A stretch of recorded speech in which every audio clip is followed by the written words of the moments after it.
I want to start off by giving all praise to Yahweh, Bahashem, Yahweh Shah, double honors to your apostles and elders, a great millstone, and peace and blessings to the elect.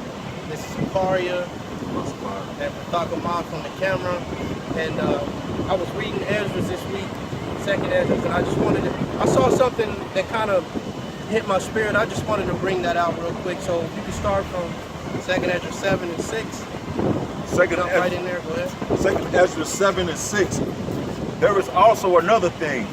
A city is builded and set upon a broad field and is full of all good things.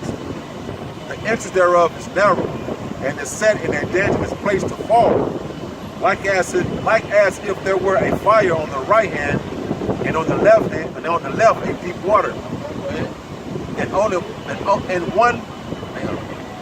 one only path between them both, even between the fire and the water, so small that there could but one man go there at once. If this city now were given unto a man for an inheritance, if he never shall pass the danger set before it, how shall he receive this inheritance? So, as reading that scripture, this whole chapter is great. But as you know, I kind of started in a weird spot, and we're going to end in a weird spot. But I just wanted to hit this point. We are going to have to go through something to get something. For example, like they use in here in Esdras, you had an inheritance in this city, but to get to that city, you had to go through a narrow gate, and it was a gate full of fire on one side and deep water on the other side. But you want your inheritance. You're gonna go across that bridge. You're gonna go through the stuff to get what is given to you. Correct? So as for the kingdom, that's what we're doing right now. We're going through the things that we have to go through to receive our inheritance. We're not going to try to change it. We're not going to try to, wiggle out of it, fly over it, conjure up a spirit to carry you. No, we're going to go through the things that we have to go through to get our inheritance.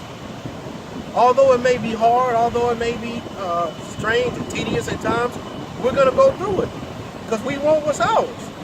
We want what the Most High blessed us with. Go ahead. If this city were not given, if this city now were given unto a man for an inheritance, if he never shall pass the danger set before it, how shall he receive this inheritance? How are you going to receive the kingdom without going through all these things? How are you going to receive it? And on a side note, if it's something worth having, it's always better to go through something to get it, to receive it. If you don't have to go through nothing to receive your reward, then you ain't really going to appreciate your reward like that. Right. It's how, common sense kind of plays out in the world. Things that are worth something, you got to go through something to get it. Right? Go ahead. And I said, it is so, Lord. Then said he unto me, even so also is Israel's portion. Verse 11. Because for their sakes I made the world, and when Adam transgressed my statutes, then was decreed that now is done.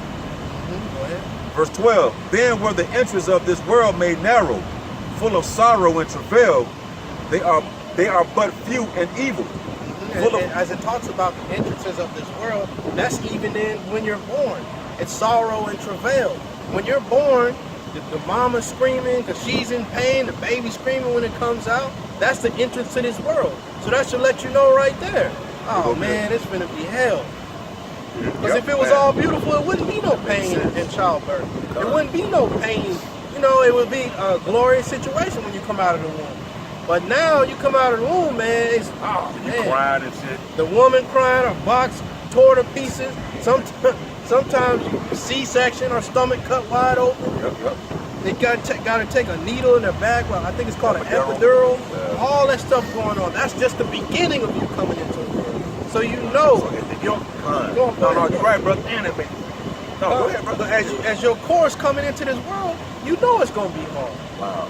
But even you should think that same way as we talk about what do we say when we come into the truth, when we come into the light, born again. Just as you were born as a baby, you born in this truth. It's the same thing. Read that one more time where it talks about that travail and that pain and that angst. You're gonna have to go through all this stuff. But look, it's always one thing to fall back on when all else fails. Yahweh Shah went through way worse than you went through. Go read that one more time.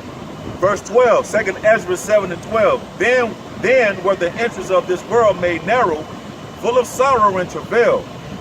They are but few and evil. It even said narrow. We still gonna use that example of childbirth. You got that 8-pound baby coming through that little narrow space.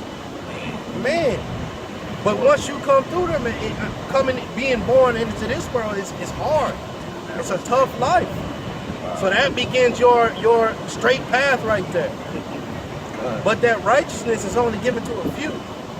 So we're going to be born into this thing, and it's going to be hard.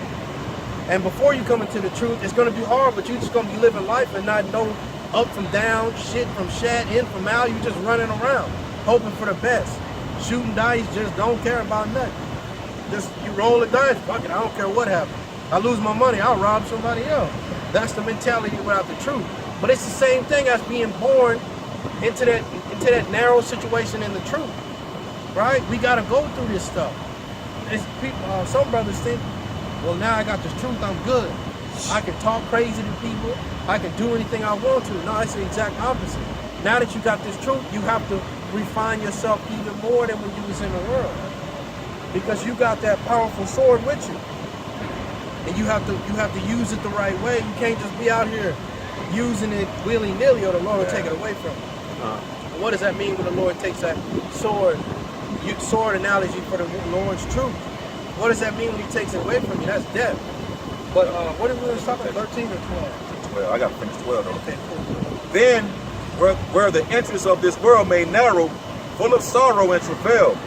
But they are but few and evil, full of perils and very painful. For the entrance of the elder world were wide and sure and brought immortal fruit. That's right. And the entrance in the elder world, before Adam, everything was beautiful. There wasn't no pain and childbirth and all that. It was just beautiful. Right? Everything was for the taking. Life wasn't hard. Life was beautiful. That's what the Lord set it up to be. But hey, we went off, and you always have to think about that. You went off. So if you're going through something, you are going through what you deserve for going off. I don't care if you think back to when you was 10 and you was stealing stuff. You went off. We went off according to the law, statutes, and commandments. Now we have to suffer the result of going off according to the law, statutes, and commandments. There's no way to get out of it. Once you're a man of understanding, you say to yourself, you know what? I got to take the good with the bad. I'm a dirtbag. So if I'm going through hard situations, I deserve that. I deserve death, as the scriptures say, and as life tells you. I'm gonna read one more. Verse 14. If then they that live labor not to enter these straits and vain things, they can never receive those that are laid up for them. That's right. So you're gonna have to go. That's beautiful that you read that last scripture. You're gonna have to go through it. But going through it is a beautiful part. That's a beautiful part. A woman and a man that want a son, want a child, want an heir to their kingdom, they're going to have to go through all that madness of childbirth. And then at the end, they get that. Right? And this is, you can use that analogy on and on. But you're going to have to go through something to get those beautiful riches as the kingdom has in store for us. So as life is hard, so what? Ask the Lord not to make life easier for you, but ask the Lord to make you hard so that you can deal with a hard life. Don't try to weasel your way out of it, because it ain't going to be worth it. And then at the end of the day, you're not going to be worth it. And that's not how we want to be. So with that, you got anything you want to add, anything you want to say? With that, shalom.